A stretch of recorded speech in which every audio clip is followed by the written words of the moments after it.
नमस्कार स्टूडेंट्स, आज हम पढ़ेंगे National Merit Means Scholarship programmes क्या है। तो स्टूडेंट्स, इससे संबंधित साइंस के बहुत ही महत्वपूर्ण जो प्रश्न हैं जो एग्जाम्स में आपके लिए आ सकते हैं, उन सभी महत्वपूर्ण प्रश्नों का समावेशन मैंने इस वीडियो में किया है। तो स्टूडेंट्स, पहले एनएमएमएस योजना के बारे में आप ध्यान से सुनिए। एनएमएमएस एक ऐसी योजना है जिसमें कक्षा 8 का जो छात्र है वो इसमें अप्लाई कर सकता है, जिसका चार्ज बिल्कुल ज़ीरो है।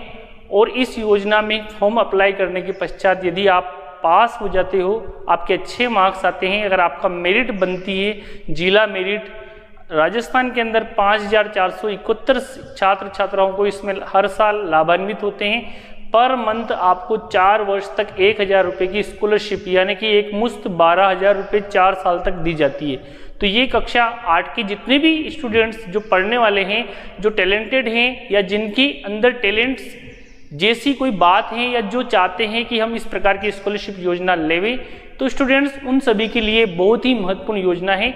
और साइंस के क्वेश्चन में आपके लिए बनाता रहूँगा। आप अन्य जो मेंटल के क्वेश्चन है या इस प्रकार के क्वेश्चन है उनके भी कई बार वीडियो बनाने का प्रयास करूंगा। तो स्टूडेंट, साइंस के कुछ महत्वपूर्ण प्रश्न मैं आपके लिए लेकर आया हूं। तो चैनल पर पहली बार हैं तो लाइक कर दीजिए और ज्वाइन कर लीजिए, ताकि इसी प्रकार के अन्य वीडियो आपके लिए समय समय पर बनाने का प्रयास मैं करता रहूं। क्योंकि साथियों, क्योंकि स्टूडेंट्स आपके मोटिवेशन से ही मुझे मोटिवेशन मिलेगा। तो देखिए, एनएमएमएस एग्जाम्स के बारे में हम आगे चलते हैं। तो क्वेश्चंस यहाँ पे मैं आप सभी के लिए लेके आया हूँ, तो आपको इन प्रश्नों के आंसर देने का प्रयास करना है। तो पहला क्वेश्चन हमारा खरीफ की फसल का उदाहरण है। तो खरीफ की फसल कौन सी होती है? जो कि वर्षा ऋतु में बोई जाती है, उस फसल को हम खरीफ की फसल बोलते हैं। तो खरीफ की फसल देखिए, यहाँ पे गेहूं जो कि रबी की फसल है, तो गेहूं यहाँ पे रबी की फसल है। इसके अलावा मक्का, ये खरीफ की फसल है, बिल्कुल ये क्या की फसल है? खरीफ की फसल है, क्योंकि ये वर्षा ऋतु में बोई जाती है। जबकि चना जो है वो भी रबी की फसल का उदाहरण है, और सरसों ये भी रबी की फसल का उदाहरण है। तो खरीफ की फसल जो कि बारिश में बोई जाती है, रबी की फसल जो कि विंटर टाइम पर यानी कि विंटर टाइम पर यानी कि सर्दी की जो फसल है, सर्दी के समय बोई जाती है, वो कहलाती है रबी की फसल। क्या कहलाती है? रबी की। तो हमारा जो यहाँ पे खरीफ की फसल है मक्का। अगला जो प्रश्न है स्टूडेंट्स, ध्यान पूर्वक देखिए और मजे लीजिए क्वेश्चन के। तो यहाँ पे दूसरा प्रश्न है, नेत्र का वो भाग जो नेत्र को विशिष्ट रंग प्रदान करता है। यानी कि किसी की आंख भूरी होती है, किसी की काली होती है, किसी की नीली होती है। तो ये किसके कारण होता है? तो स्टूडेंट्स, कॉर्निया के कारण तो नहीं होता है, रेटिना, परितारिका और लेंस। तो ये आइरिस के कारण होता है। यानी कि किसके कारण? आइरिस के कारण। यानी कि अलग अलग रंग की आइरिस होती है, और ये इस आइरिस के कारण ही हमारे जो आंख का रंग जो होता है वो अलग अलग होता है। अब कॉर्निया जो है, यहाँ पे क्या होता है? कॉर्निया को दान किया जाता है नेत्र दान में, बहुत इंपॉर्टेंट क्वेश्चन है। और रेटिना, जिसको दृष्टि पटल भी कहते हैं, इस पर क्या बनता है? वस्तु का प्रतिबिंब बनता है। क्या बनता है? प्रतिबिंब। तो प्रतिबिंब हमारा जो इमेज है वो यही बनता है, और वास्तविक और उल्टा बनता है रेटिना पर।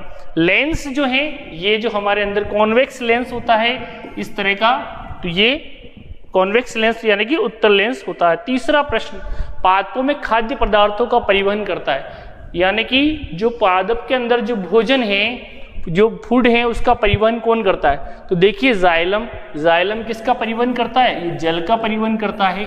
जबकि फ्लोएम जो होता है ये भोजन का यानी खाद्य पदार्थों का यानी कि भोजन का परिवहन करता है। तो खाद्य पदार्थ यानी कि भोजन का परिवहन। मूल जो है रंध्र मूल वो नहीं करते, रोम नहीं करते। तो जल का परिवहन जाइलम, खाद्य पदार्थों यानी कि फूड का परिवहन फ्लोएम। चौथा प्रश्न है स्टूडेंट्स, रक्त के छनन की विधि कहलाती है। जब किसी की किडनी खराब हो जाती है तो ब्लड को फिल्टर कराया जाता है हर 8 दिन में, तो उसकी विधि क्या कहलाती है? तो विसरण, परासरण, परिसंचरण, अपवहन। तो इसको अपवहन कहते हैं, या इसको डायलिसिस भी कहते हैं। डायलिसिस कराना पड़ता है।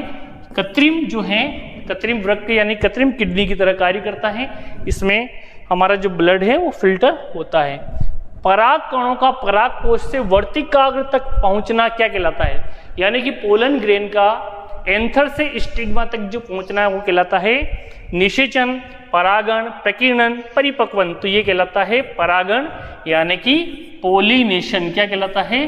पोलिनेशन। यानी कि पराग कण जो होते हैं पराग कोश से वर्तिकाग्र तक पहुंचते हैं। पोलिनेशन दो प्रकार का होता है, एक तो स्वपरागण, एक होता है पर परागण। निषेचन तो होता है यानी कि युग्मक, यानी कि युग्मक कौन से? मेल युग्मक और फीमेल युग्मक, यानी कि स्पर्म और ओवम का संयुग्मन क्या कहलाता है? निषेचन। प्रकीर्णन जो बीज अलग अलग जगह तक बिखर जाते हैं इसे प्रकीर्णन कहते हैं। तो यहाँ पे हमारे इसका आंसर हो गया परागण। छठवां जो प्रश्न है हमारा, लाइकेन में किन दो जीवों की भागीदारी होती? तो लाइकेन क्या है? यानी कि लाइकेन जो होता है उसमें होती है, एक तो होता है एल्गी प्लस एक होता है फंगी। तो एल्गी और फंगी जब दोनों मिल जाते हैं तो वो कहलाता है लाइकेन। तो यहाँ पे देखिए शैवाल कवक, शैवाल जीवाणु, जीवाणु कवक, विषाणु जीवाणु। तो यहाँ पे शैवाल और कवक, इसको सिंपली हम क्या कह सकते हैं? शेक भी कहते हैं, क्योंकि शेक का मतलब शैवाल, का मतलब कवक। सातवां प्रश्न, कृत्रिम रेशा किसे कहते हैं? तो यानी कि आर्टिफिशियल, पीवीसी यानी कि पॉलीवाइनिल क्लोराइड को, बेकेलाइट को, रेयोन को, डेक्रोन को। तो रेयोन जो होता है इसको हम क्या कहते हैं? इसको कृत्रिम रेशम भी कहते हैं, यानी कि आर्टिफिशियल सिल्क भी कहा जाता है इसको। आर्टिफिशियल सिल्क यानी कि कृत्रिम रेशम। आठवां प्रश्न है, रक्त परिसंचरण की खोज किसने की थी? यानी ब्लड सर्कुलेशन सिस्टम की खोज किसने की थी कि हमारे बॉडी के अंदर ब्लड बहता है। और इसमें ग्राहम बेल ने, तो ग्राहम बेल ने किसका आविष्कार किया था? ये आपको याद होना चाहिए, टेलीफोन का। चार्ल्स बेबेज कंप्यूटर के जनक कहलाते हैं। विलियम हार्वे रक्त परिसंचरण तंत्र, बिल्कुल सी हमारा करेक्ट आंसर। इन्होंने ब्लड सर्कुलेशन किए। और थॉमस एल्वा एडिसन, इन्होंने किसकी खोज की थी? बल्ब की खोज की थी इन्होंने। इसके अलावा Graham Bell, telephone, Charles Babbage, ये कंप्यूटर के जनक है। किसके जनक है? कंप्यूटर के जनक। और टेलीफोन के आविष्कारक ग्राहम बेल है टेलीफोन के आविष्कारक। William Harvey blood circulation system की, ब्लड सर्कुलेटरी सिस्टम इन्होंने खोज की थी। अगला है 9वां प्रश्न स्टूडेंट्स, हिमकारी मिश्रण क्या है? यानी कि जमाने वाला मिश्रण कौन सा है? बर्फ प्लस शक्कर, बर्फ प्लस नमक, नमक व शक्कर, और बर्फ व सोडा। तो बर्फ जो होता है उसमें नमक डाल के बर्फ की जो पिघलने की जो होती है क्षमता उसको कम किया जा सकता है, हिमकारी मिश्रण है। 10वां प्रश्न है, फिनोप्थेलिन क्षारीय माध्यम में कौन सा रंग देता है? तो फिनोप्थेलिन गुलाबी, नीला, लाल, पीला। तो ये गुलाबी रंग देता है क्षारीय माध्यम में। अगला प्रश्न 11वां प्रश्न, स्वतः दहन का उदाहरण, यानी कि ऑटोमेटिकली विस्फोट किसमें हो सकता है अपने आप? Carbon, phosphorus, petrol, diesel. तो फास्फोरस जो है ये स्वतः दहन करने वाला है, इसलिए स्टूडेंट्स जो फास्फोरस जो होता है इसको क्या रखा जाता है? पानी में रखा जाता है। किस में रखा जाता है? जल में।